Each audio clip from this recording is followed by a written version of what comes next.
lá, o Docta Entrevista de hoje conta com a presença do Raul Miranda aqui, porque ele está lançando o livro Blues, Os Olhos à Noite Não Sabem Dormir. São poemas da ressaca, né, que você batizou, mas eu não quero que você fale agora não, Raul. Isso aqui a gente vai guardar para o final. Eu quero saber justamente o início de tudo. Por que você chegou a ser jornalista e escritor? Acredito que aconteceu naturalmente, né? Quando a gente é criança, papai e mamãe perguntam o que você vai ser quando crescer. Geralmente você fala médico, engenheiro, essas coisas mais ambiciosas. Mas eu sempre fui muito apegado à leitura. Eu já escrevia antes de ser alfabetizado, escrevia pouquinho, alguma coisa, e lia muito, sempre li muito. E essa fantasia das coisas que eu li foi tomando conta da minha vida, da minha cabeça. E um dia eu me vi morando dentro da casa de uma jornalista bem conceituada, era correspondente de um grande jornal, e ali eu dei os primeiros passos, eu engatinhei, ela teve o carinho e a paciência de me ensinar alguma coisa, técnicas de redação para jornal, uma maneira como você investiga um determinado assunto, foram os rudimentos, mas aquilo ali acendeu a chama. Um dia eu acabei trabalhando mesmo em jornal e foram contando aí 2, 3, 4, 5, 6 jornais na minha história, um pouquinho de rádio, que eu gostei muito de fazer rádio AM, não como locutor, mas como comentarista, e um pouquinho de televisão também, mas é uma experiência incipiente. A minha experiência é na mídia impressa mesmo. Então o Raul escritor nasceu depois do Raul jornalista? Nasceu depois, bem depois. Para você ter uma ideia, esse é o meu segundo livro publicado. O primeiro foi escrito em 2005, quando eu morava fora de Caratinga, em Alto Caparaó, eu estava sozinho em casa. A ideia me ocorreu, eu comecei a escrever, quando o dia clareou, eu já tinha escrito um calhamaço de papel e a história é pronta. E eu guardei aquilo. Quando eu voltei para cá em 2006, pelas mãos do Camilo, né, eu acabei publicando um livro de poesia chamado Pode Crer. Era um livro temático, como esse também é temático, ele abordava o modo de vida dos hippies, da contracultura, falando das músicas e a ilustração, tudo no livro remete a isso. E depois disso eu dei uma parada, fui mexer com outras coisas, fui mexer com um jornal encomendado, trabalhei com vendas até, inclusive, e recentemente esse livro apareceu de uma hora para outra também. Eu escrevi ele à noite. Eu falei, eu vou fazer um livro sobre o que eu faço todos os dias à noite, que é frequentar botequim, que eu gosto mesmo, é o meu lazer preferido, nem de futebol eu gosto tanto. Para você ter uma ideia, o que eu vou falar aqui é uma blasfêmia, mas eu estou há quase 2 anos sem televisão em casa. Eu mudei de endereço e deixei minha televisão na casa do meu pai e não senti falta. O que eu quero assistir, ou eu baixo na internet, mas raramente eu vejo televisão. Mas é um modo de vida que foi tomando conta de mim e às vezes eu chego em casa bêbado e consigo escrever. Talvez até melhor quando eu estou sóbrio, né? E foi acontecendo isso, eu não escolhi nada, as coisas vieram acontecendo. Hoje eu estou com esse segundo livro aí publicado, estou com mais 2 escritos, um para ser lançado em dezembro e o outro para depois do Carnaval. E eu pretendo continuar mais tempo nesse ofício até que aconteça alguma coisa na minha cabeça e me faça botar a roupa na mala e viajar de novo, né? Então você é dos que acham que jornalismo é cachaça? Sem dúvida. Sem dúvida. A maioria das redações onde eu trabalhei, inclusive tinha cachaça para você beber no fechamento. Debaixo da pia, sempre tinha uma garrafinha de Rosa Mineira ou de outra marca qualquer. Sempre tinha uma cachaçinha. Aí a gente dava uma pausa, fechava a porta, ia lá, tomava uma cachaçinha, batia um papo e ia trabalhar. Não fosse assim, não funcionava. E o bacana é que você é o jornalista prático, que aprendeu fazendo e pegou amor pela profissão vendo, né, uma amiga trabalhar. O que você tira disso, até comparando com a questão do jornalista diplomado? Como é que hoje passa isso na tua cabeça? A questão ela parece complexa, mas eu não entendo assim. Eu reconheço que é fundamental a formação acadêmica. Claro, ela dá uma instrumentalidade absurda.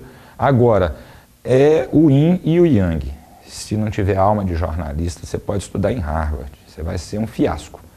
Né? Isso depende muito da gente, porque o jornalista, mesmo frequentando a faculdade, ele tem que ter no sangue, tem que ter o espírito de autodidata. Você come, respira, bebe, cheira e dorme em cima de informação o tempo todo. Se você olha um botão de camisa, Se você começar a se perguntar que material que ele é feito, por que ele foi feito, quem desenhou, você faz uma matéria sobre botão de camisa. Tudo é assunto. Né? Não é uma notícia, mas tudo pode te provocar a investigar. Você vê uma lata de óleo de soja, você vai ver onde foi feita a lata, o metal que é usado, de onde veio aquilo, a indústria e quem trabalha lá. Como eu tive um período que eu morei em Alagoas, a gente cobria muito assassinato de cortador de cana, por causa de motivação política.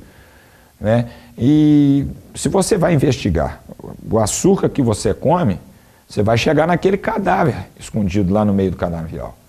E na mega mansão do dono daquele canavial, do senhor de engenho moderno, né? Que eles mandam matar mesmo e não tem conversa, e não acontece nada.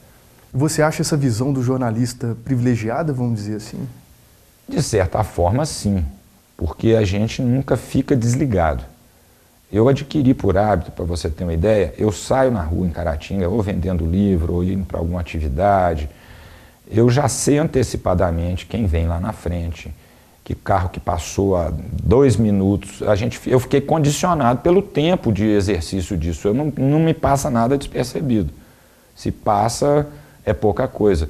Então, isso está na gente, né? E tem esse lado humano e tem um lado técnico também. Tem. Você viu mudar muito o fazer do sem jornal. dúvida, sem Como dúvida. É que era isso na sua rotina? Os primeiros jornais o primeiro jornal que eu trabalhei, um jornal mesmo formal e tudo, ele era linotipo.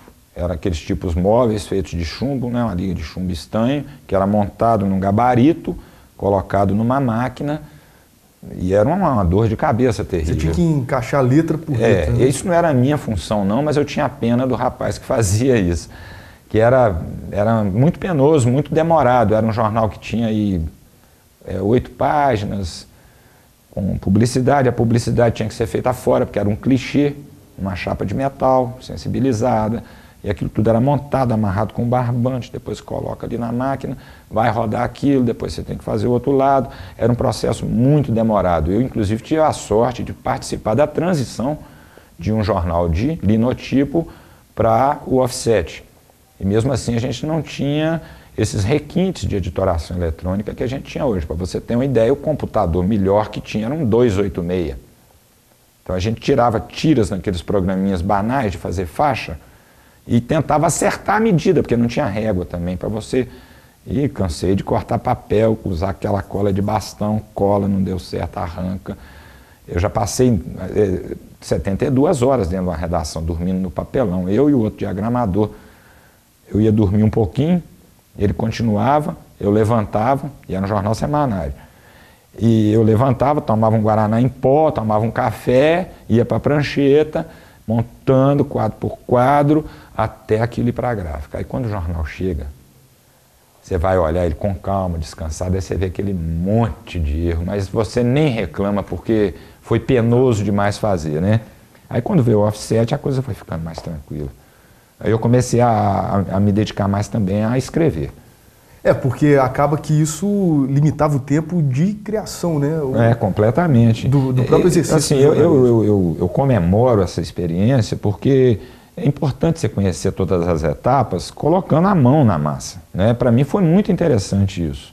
Eu primeiro morava num quarto que tinha um telex, talvez muita gente hoje nem saiba o que é telex. O que é? Era o equivalente do fax, só que ele era de teclado e quando ele recebia a mensagem, ele imprimia o tipo também como uma máquina de escrever mecânica, era muito barulhento. Eu cansei de acordar de madrugada com o telex lá, batendo nos meus pés lá.